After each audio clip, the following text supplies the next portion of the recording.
ભાગવતમાં લખ્યું છે કે ભગવાન શ્રી કૃષ્ણના પણ એક મિત્ર હતા, ભગવાન શ્રી કૃષ્ણના પણ એક સખા હતા.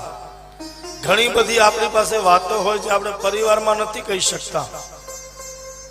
ઘણી બધી આપણી પાસે વાતો હોય જે ભાઈ ભાઈને વાત નથી કરી શકતા, ભાઈ બહેનને વાત નથી કરી શકતા, પતિ પત્નીને વાત નથી કરી શકતા, દીકરો બાપને વાત નથી કરી શકતો. આવી ઘણી બધી વાતો હોય છે જે આપણું હૃદય આપણે આપણા મિત્રની પાસે ઠલવીએ છીએ.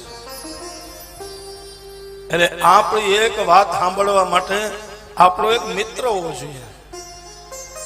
ભગવાન શ્રી કૃષ્ણના પણ પરમ સખા હતા ઉદ્ધવજી. જે વાત ભગવાન ઘરમાં ન કહી શકતા હોય એ બધી વાત ઉદ્ધવને કરતા. અને મિત્ર પણ કેવો હોવો જોઈએ કે મિત્રતામાં કદાચ તિરાડ પડી જાય તો આપણે જે ખાનગી વાતો કરી હોય એનો ક્યાંય પ્રચાર ન કરે ને એવો મિત્ર હોવો જોઈએ. મિત્ર પર વિશ્વાસ હોય, ભરોસો હોય. અને કદાચ તિરાડ પડે ને કાલ સવારે વાતો ચાલુ કરી દે એવો મિત્ર ન હોવો જોઈએ.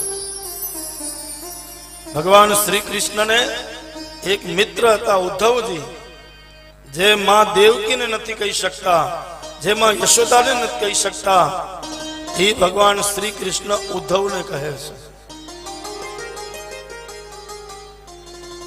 જે સમયે ભગવાન ગોકુળ છોડી અને મથુરા ગયા, મથુરાના રાજ સિંહાસન ઉપર ભગવાન શ્રી કૃષ્ણ બેઠા.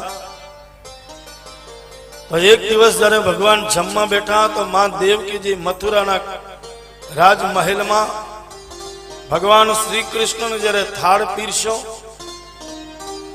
એવા સમયે ભગવાન થાળને ધક્કો મારી અને મથુરાના રાજમહેલમાં ઉભા થઈ ગયા છે.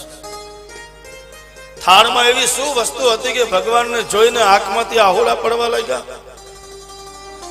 ભગવાન શ્રી કૃષ્ણ રડવા લાગ્યા છે.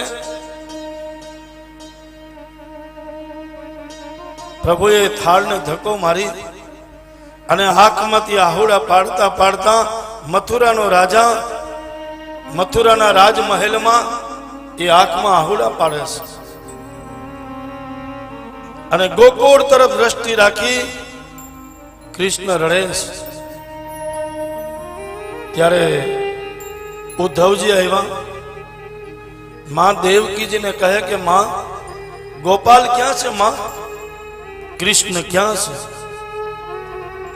ત્યારે માં દેવકીજી કહેવા લાગ્યા, ઉદ્ધવ, મેં જે થાળ પીરસો જમવા જાય એની બદલે થાળને ધક્કો મારી અને પોતાના ઓરડામાં ગયા છે. તો જ્યાં એમ કહેવાય છે કે ઉદ્ધવજી ત્યાં ગયા, કૃષ્ણના ખંભા ઉપર હાથ મૂકી અને કૃષ્ણને કહે, ગોપાલ, એ ગોપાલ, ગોપાલ આમ જો. અને જ્યાં એમ કહેવાય કે કૃષ્ણ પાછું વળીને જોય તો કૃષ્ણની આંખમાંથી દળ દળ આહુડા પડે છે, કૃષ્ણ રડે છે. ત્યારે ઉદ્ધવજી કહેવા લાગ્યા, હે કૃષ્ણ, હમણાં માં દેવકીની પાસેથી આવું તો માં દેવકી રડે છે અને અહીંયા આવીને તમારી પાસે આવીને જોઉં છું તમે રડો છો. કૃષ્ણ રડવાનું કારણ શું છે બા?